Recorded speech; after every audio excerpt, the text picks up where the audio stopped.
IslamNet is establishing the first of its kind mega mosque, think about that, and Dawah center in Norway. If you donate to support this cause on behalf of your parents, Allah will inshallah build a home for them in Jannah. Because the Prophet Muhammad ﷺ said, whoever builds a mosque for Allah, Allah will build a house for him in Jannah. So you can inshallah help your parents earn the eternal home in paradise right now by clicking the link below. Yeah, verse number 8 is not in any shape or form abrogating the verse in Surah 9 where Allah says fight those who do not believe. Why? Who is Allah talking about? Allah explains who? The people of the book. Who are the people of the book? In this case, the Jewish tribes and the Romans who were hostile. Both forces were hostile. Now wait. Say clearly how the Quran Jews and Christians. Yes. Jews and Christians. Okay. Wait. I'm not Jews talking and Christians. to you. I'm talking to him. Yeah, Jews and Christians. Now I made it clear from the Quran in chapter 2 of the Quran, verse 190, 191 and 192. Chapter 2. Another verse where Allah says the same thing. Those who fight you, fight them. Those who fight you, fight them. Adnan, wait. Daniel, I'm not diverting. What you're showing here, how is this diverting? What you're showing here is there are contradictions in the Quran. No. What I'm showing is. When I say something else, what? Surah 60 says something else. Surah Daniel, 2 says something. is it my time? Daniel, is it my time? Deal with Surah 929. I am Daniel. Can I finish? Daniel, I will let you talk freely. I don't miss. That's not the point. Okay. So the point is, stick with the topic. Yeah. The Quran is full of verses. Allah was very expert at the background. Okay. Now, ladies and gentlemen, why is Daniel having problem in proving the first point of his thesis? Why? Because he is reading a verse of the Quran solitarily. Wait. He is reading it on his own. Like, for example, if I went to the Bible, I gave this example last week. If I went to the Bible, and if I read a verse from the Bible where in the book of Samuel, 1 Samuel chapter 15, where God commands the Israelites to go into the city of Amalekites, kill men, women, children, suckling infants, and kill camels and donkeys. Kill everything that's alive. In the Bible, the book of 1 Samuel, chapter 15, verse 3. Now, if I was to read that verse solitarily and come to the Christians and say, you are a bunch of barbarians, right? You believe in this. This is a book you believe in. This is a book you believe in, and for that reason, what would Daniel do in that case? Daniel will say, Daniel will do two things. Daniel will call me a liar, and at the same time he will explain. No, we don't believe in that anymore. That's the old covenant. Now we have the new covenant. Okay. Are you saying I only read Surah 929? Is that what you're saying? No. Yes. So I didn't give no Tafsir ibn Kathir, I didn't give no Sahih al-Bukhari. That's what you're saying. It doesn't support anything. Doesn't support you. None of these things support you. So when Muhammad talks about Jizya, but I'm talking. I know. When Muhammad talks about Jizya, Now coming to Jizya. Now it is clear that the first thesis of Daniel has been dismantled. I'm not going to spend more time on that, right? It has been dismantled. You want to stay on it? Whenever he says you want to stay on it? Yeah. Okay. So we need to summarize. We need to summarize the discussion. No, talk about Jizya. You said you're going to respond, isn't it? With regards Muhammad said about Jizya. With regards to Jizya, it is very clear in the verse that Jizya is being charged. Sorry. To those, can you move a little bit to the right, please? Jizya is being charged to those who are mentioned in the verse, the people of the book. Okay.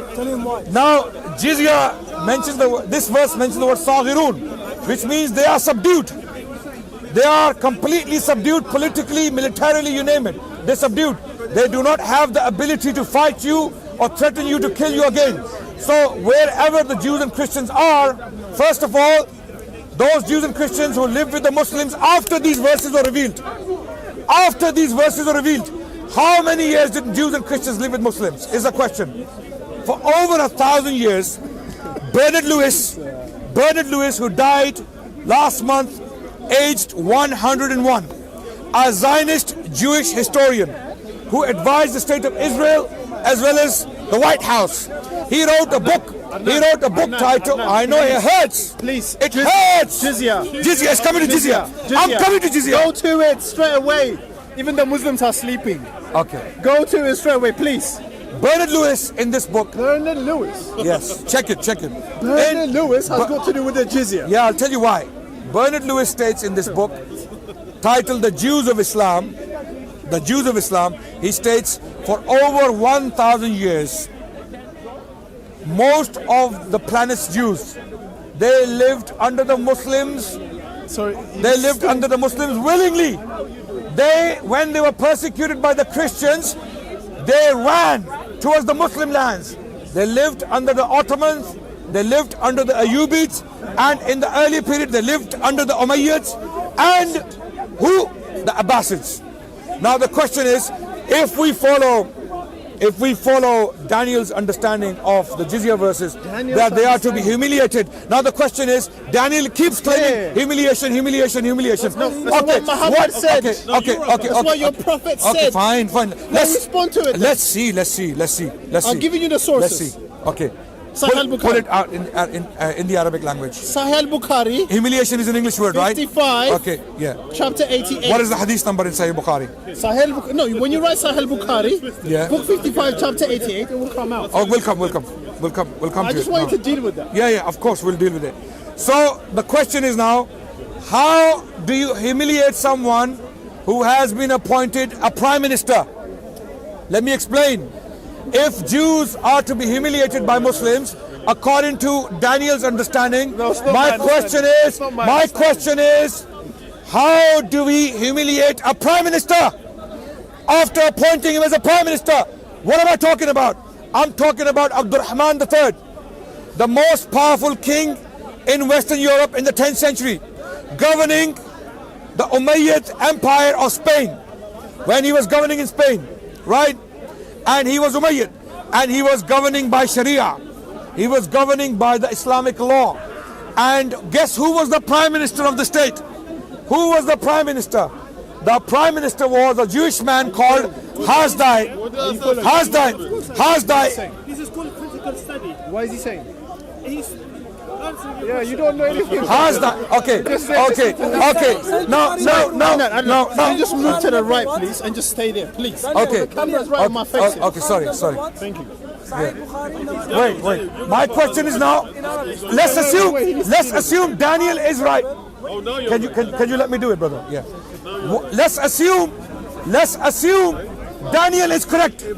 That Muslims, the first thesis is out of the question. It has been dealt with, the first point. Now the second point, he's making that we are to humiliate the Jews and Christians. Let's assume you're right. No, can you take Let's assume you're right. I'm helping you. I'm helping you to save me. I'm helping you to save me from the ditch. Let's assume Daniel is right. I'm asking you, how do you humiliate a prime minister who is Jewish under a Sharia state? Are you diverting? No. Are you diverting? Direct question. If your understanding is correct, they were ulama in Spain from the Maliki madhab. Okay, when Abdurrahman III was ruling, there were thousands of scholars of Islam. Can I read it? Would they ever allow a Jewish prime minister? Adnan, you are asking. If Daniel's understanding is correct. Wait, Adnan, you are asking this question. I don't know. To Muhammad, not to me. Yes. Your Prophet Muhammad. The point I'm making is your understanding of Muhammad is wrong. Okay, show me. You see a Muhammad. Adnan. When the Christian missionaries see a Muhammad, they're seeing a Muhammad with a sword, with long teeth, with a big turban on his head, okay, with a big belly, and he's waving the sword like that. That's the Muhammad they know. Sir, and I'll tell you the Muhammad we know. The Muhammad we know is the loving, compassionate, Is it? tolerant. The one who killed Jews and Christians? A husband, The a one father. who slaughtered Jews and Christians? No, the one who said. The one who had sex with a 9-year-old? He's very loving, isn't he? Oh, come on, come on, Oh, come you don't on, like this, do come you? on, You just don't like come on, this. come on, come on, come No, on, you don't come on, like it too. come on, come on, come Wow. on. No, Can you Daniel. respond to this one? No. Adnan. No. Listen. You want a civilized debate? No. You want a civilized This is debate? not a civilized debate. Answer this question then. You threw questions in. What you do is you throw questions in and you walk away. You run away. You want to run away from questions. No, Daniel. I challenge any Christian debater on the planet to talk to me on the issue of 9. That Aisha was 9 years old. Okay. Now he wants to run on the side points. No. He never talks about you mentioned the it. nucleus. I mentioned it because you're talking about Muhammad as some good person. I'm okay. Very quick, because he threw it in. He mentioned it, so it needs to be addressed for the audience, right? He mentioned this. Oh my God, Muhammad had a 9-year-old wife. Oh my God. Now I want to ask a question now. Daniel, where do you come from, Daniel? Justifying it. Where do you come from originally? I'm not going to answer that Daniel, question. You're diverting. Daniel. I'm not going to pay with your diversion. Daniel, where do you come from originally? Jizya. Daniel. Humiliation. Don't mention these things then. Humiliation. If you don't have the guts to handle them. Listen. Daniel, where do you come from? You're the one mentioning Daniel, where do you come from? Originally, where do you come from? Where do you come from? Ethiopian? What does that got to do with Jizya? Ethiopian. What does that got to do with Jizya? Eritrea. What does that got to do with Jizya? I'll tell you why. Okay. You mentioned a point that Prophet married a 9 years old. I am asking Daniel, where does he come from? He doesn't want to tell me. Why? Why do you think? Because he's from I want to Africa. stick with the topic. Because Daniel is from Africa. I want to be honest and stick with the topic. If we argue.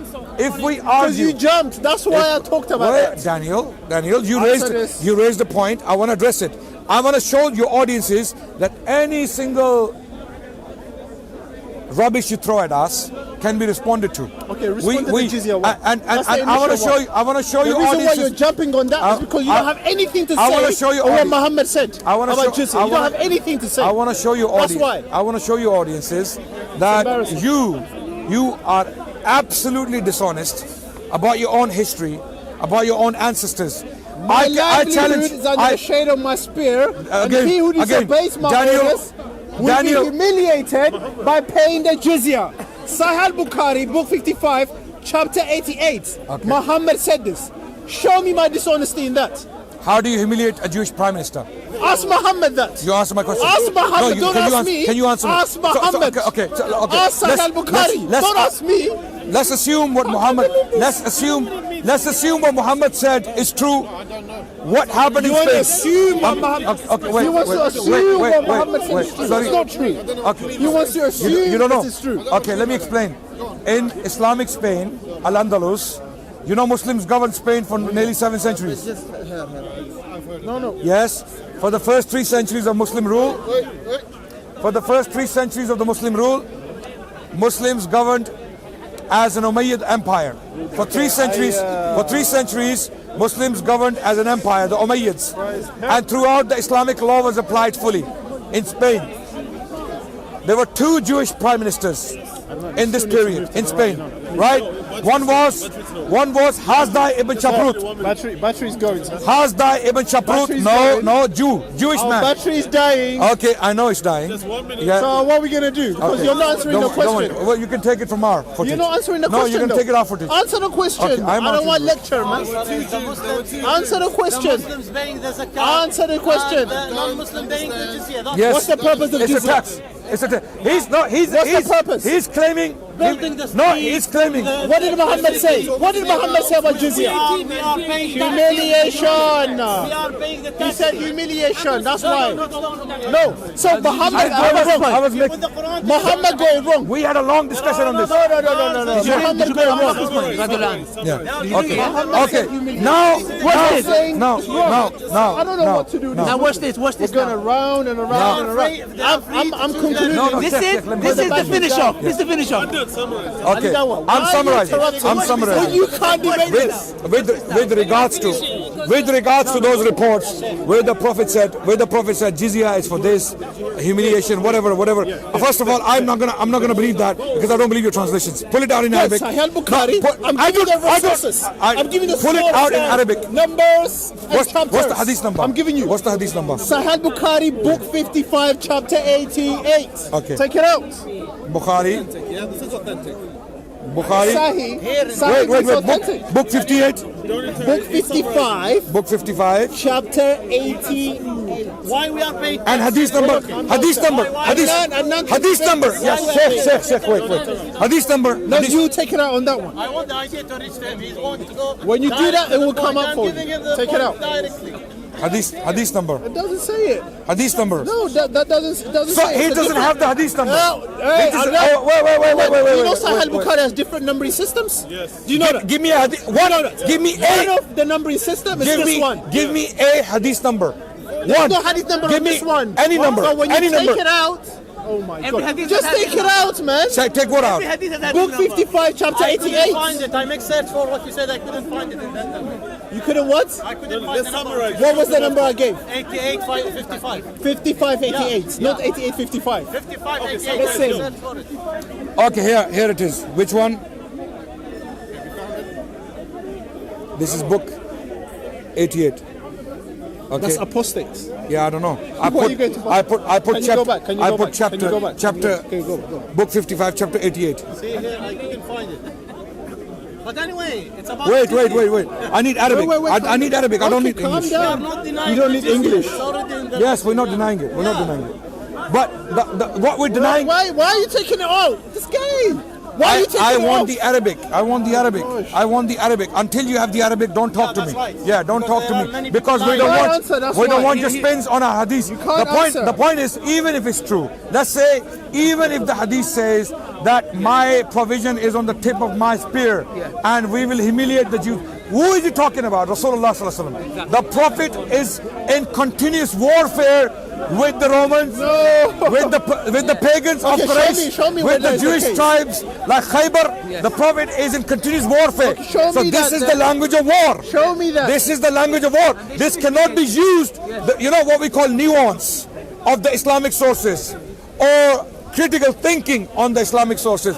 When you study the Islamic sources, you come to realize the norm of the Muslims is what? When we live with the non-Muslims, they live under Islam with harmony, with tolerance. They practice the faith as they like, and to an extent where they can have high positions like a prime minister.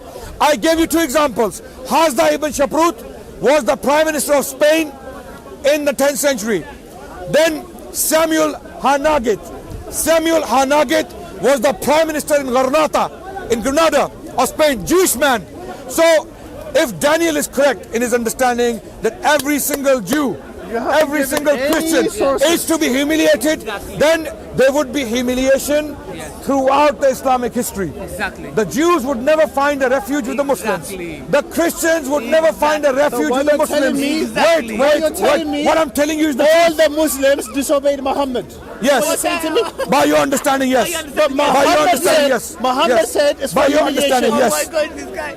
Your logic doesn't make sense. Ladies and gentlemen. What about? Okay. I'll ask a question. Now watch. Stop talking. No, watch what happens. My response to this point. I'm finishing. My response to this point. Is we know the Christians are burning witches alive. We know the Christians throughout version. It is not. Crusaders. You see. Now you're getting angry. There's a reason. George Bush, Christians were killing the Christians throughout. Why are you moving? I'm countering your argument. What is Did the Muslims? We Christians are not commanded to fight anyone. I'm finishing right We're now. not commanded to fight anyone. I'm finishing right now. We're to love our enemies. Since when did you become so liberal? The question. That's our commandment. Daniel has said something beautiful. That's in Matthew chapter 5. Daniel. I'll give you reference after reference. Okay. But you just talk without reference. Okay, Daniel, can you deal with the reference in the Gospel of Luke where Jesus said, "Bring my enemies in front of me and kill them"? What chapter is that? 1927. What chapter is that? Chapter 19, verse 27 of Gospel of Luke. Can you read it from Are you verse listening? 11? Not have a debate. Wait. Can you ask Daniel Can you take to it out? respond? Can you ask? Can you take it out from verse 11? I've given you the reference. Verse 11 to 27. Read it. No, read it.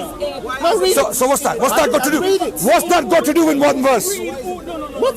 Was I'm giving the context. Thank you. He wants to give the context. So I am giving He wants to give the context. So I'm not giving you context with your Islamic sources? No, you're not. So You're a liar. Tafsir. You're a liar. I haven't given you hadith.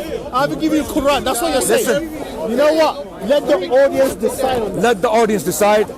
So the bottom line is, I'm summarizing. Saeed. Here is an example. I'm going to summarize. Here's an example, ladies and gentlemen. Summarize there on the side. Oh, we can move on the side, no problem. To be courteous to Christians, we'll move on the side, no problem.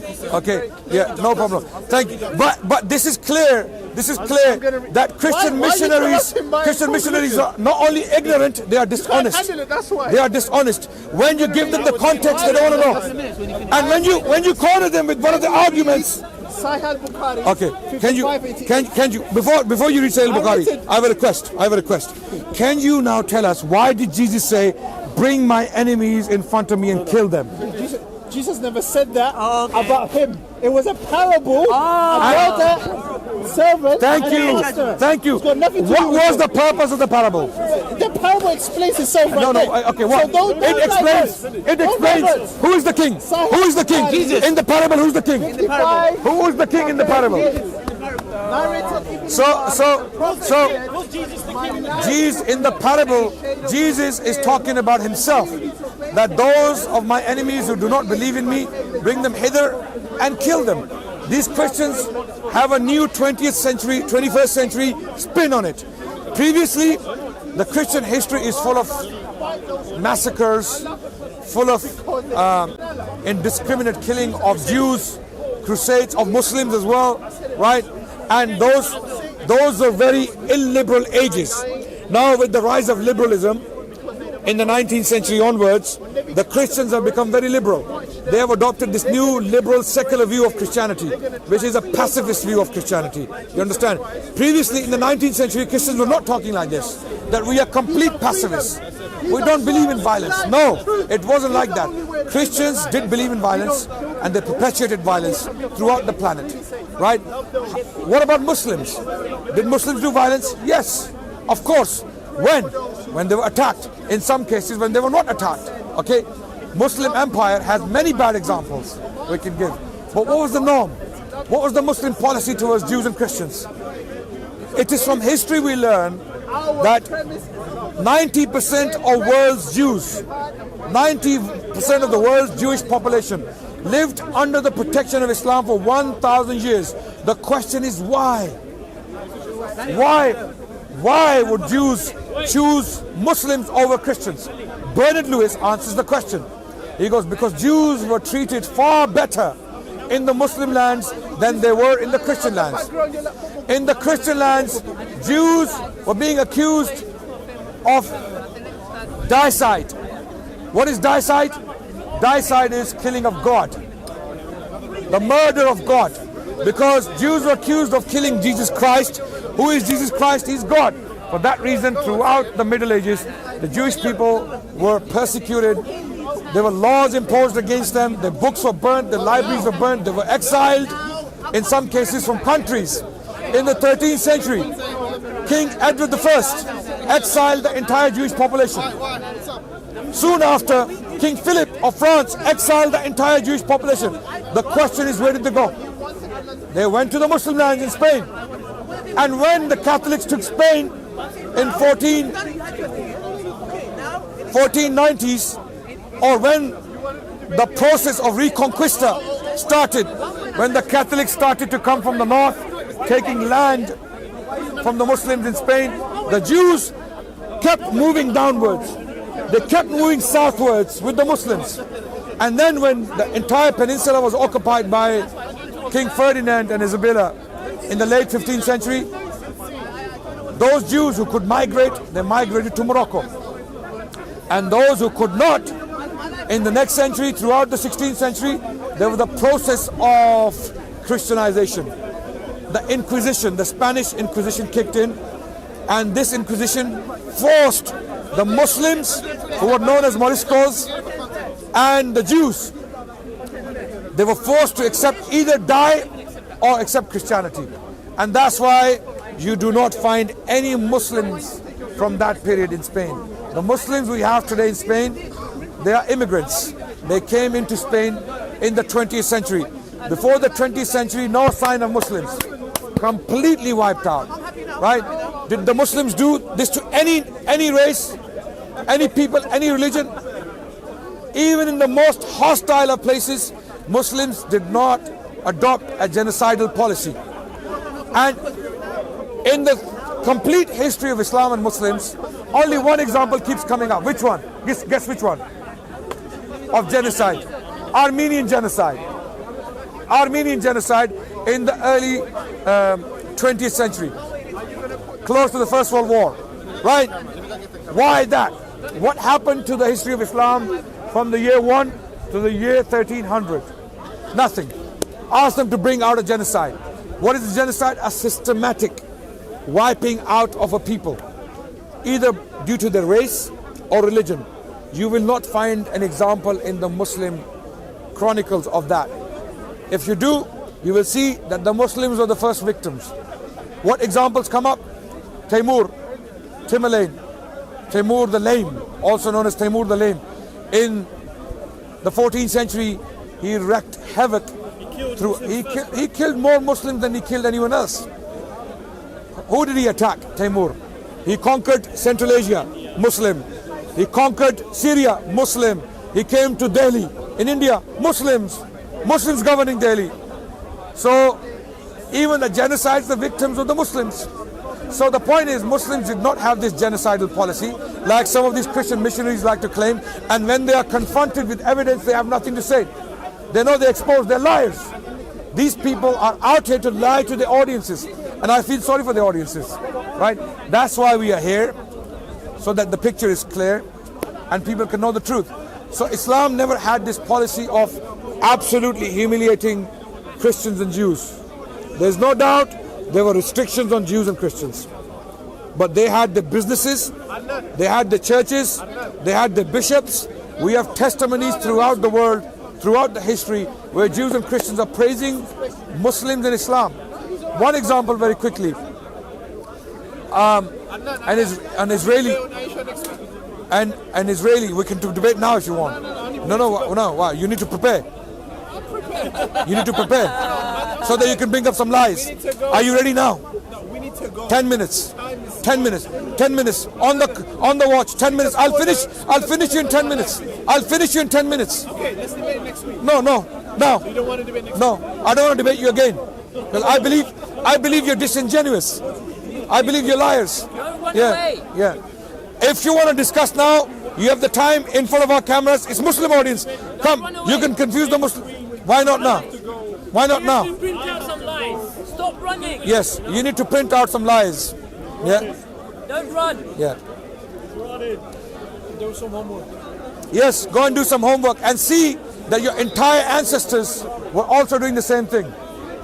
So the point is, ladies and gentlemen, Muslims had this policy of tolerance and coexistence to an extent that some of the Spanish historians who are Spanish Arabists, they state that there was a period of convivencia throughout the Muslim period in Spain. Convivencia simply means coexistence, and where Jews, Muslims and Christians lived together side by side without any persecution. Jews flourished throughout the Middle East, and even in India, the Hindus, what happened to them? What happened to them? Did Muslims have a genocidal policy there? No. Hindus cannot be charged jizya according to most Islamic schools. What happened to the Hindus? During the time of Aurangzeb, the most Islamic king in India, the most Islamic king possibly in the history of India, Aurangzeb, for 50 years, he employed more Hindus into the state apparatus than all the Mughal kings put together. Some of his top generals were Hindus. Some of his top administrators, his treasurer was a Hindu. Where's the humiliation? And he was a very strong Muslim king. He was so Muslim that the largest collection of fatwa on the Hanafi school was compiled by his orders. Fatwa Alamgiri, also known as Fatwa Hindiya. My father's business partners, they were Hindus. Yes. The Yes. So Sikhs, Hindus and Christians and Jews flourished throughout the Muslim lands. And how long did you And this new rhetoric, this new Islam-hating, Islamophobic rhetoric that Muslims persecuted or dismantled the Jewish and Christian. How long we ruled India for? How long? Muslims ruled India close to eight centuries. That was long enough to do a genocide Yes, if we wanted. yes. There were wars. 8 centuries. 8 centuries. There were wars. There were periods of hostility, but never did the Muslim kings ever say, go and kill every single Hindu woman, man or child in the vicinity. No, you will not find an example of that. No. That happened with other people. That happened with other nations, including the British. When British were in Afghanistan, when they retaliated to a reaction of the Afghans to the British occupation, when British occupied in the mid-19th century, when they occupied Afghanistan against the wishes of the Afghani people, the Afghans fought back and expelled the British. There was indeed a disturbing massacre of the British army at the hands of the Afghans. When the British came back to avenge that massacre, they killed men, women and children indiscriminately, even animals. Even the trees were cut by the British to destroy the crops. Some trees were centuries old. Some trees were centuries old and British systematically destroyed them. Muslims are not allowed to do that. Muslims are not allowed to do that by any standard or in any place or in any time. So that's it. That's my summary. Thank you so much for listening. My voice is gone. Jazak Allah Khair, walhamdulillahi rabbil alameen.